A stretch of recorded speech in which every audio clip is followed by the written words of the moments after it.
मराठी शाळांच्या जागा ताब्यात घेणं आणि शाळा कृत्रिमरित्या आजारी पाडणं अशा प्रकारचं कारस्थान घडताना आम्हाला दिसतं. मराठी माणूस आळशी आहे, कामचुकार आहे असं म्हणून त्याला संघटित असंघटित सगळ्या क्षेत्रांमधून त्याचा रोजगार काढून घेतलेला दिसतो, ज्याच्या विरुद्ध भांडलं पाहिजे आणि फक्त प्रतिकात्मक नाही तर रचनात्मक पद्धतीने भांडलं पाहिजे. आणि आज मुंबईतल्या गिरणी कामगारांना जी घरं देण्याचा विचार करतंय सरकार, ते शेलू वांगणीला करतंय. म्हणजे लोढा आणि अदानीला मुंबईत घरं आणि प्लॉट आणि जमिनी मिळतात आणि मुंबईतल्या गिरणी कामगारांना मात्र कर्जत कसाऱ्यापर्यंत जावं लागतं. ही मराठी राज्य म्हणून लाजिरवाणी गोष्ट आहे.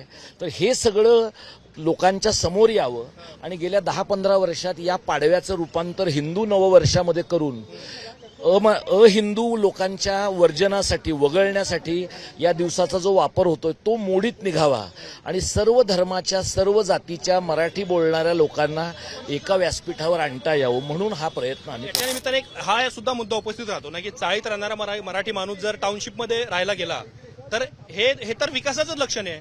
चाळीत राहणारा माणूस टाउनशिपमध्ये जाणं हे विकासाचं लक्षण आहे, पण ती टाउनशिप मुंबईमध्ये आहे का मुंबईच्या बाहेर फेकली गेलेली आहे हा प्रश्न महत्वाचा आहे. इथे दक्षिण मध्य आणि मध्य मुंबईमध्ये राहणारा मराठी माणूस जर कर्जत कसारा आणि पालघर डहाणूपर्यंत फेकला गेला असेल तर तो काही विकास नाही, तो इथल्या गुजर मारवाड्यांचा विकास आहे. त्यामुळे विकासाची व्याख्या करताना फेकलं जाणं आणि विस्थापन याचा नीट विचार आपण केला पाहिजे. जबाबदार कोण आहे आता मराठी शाळा?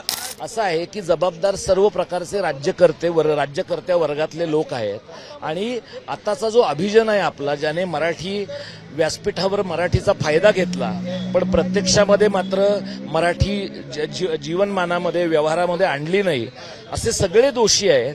पण आताच्या घडीला जर तुम्ही मागे गर्दी पाहिली तर मोठ्या प्रमाणामध्ये नव्याने विचार करणारे लोक सुद्धा तुम्हाला दिसत आहेत आणि ह्याच लोकांकडे आशास्थान म्हणून आम्ही पाहतो. शिकूया AI ची क्रांती. चला करूया MSCIT. आजच नजीकच्या MSCIT केंद्रात आपला प्रवेश निश्चित करा.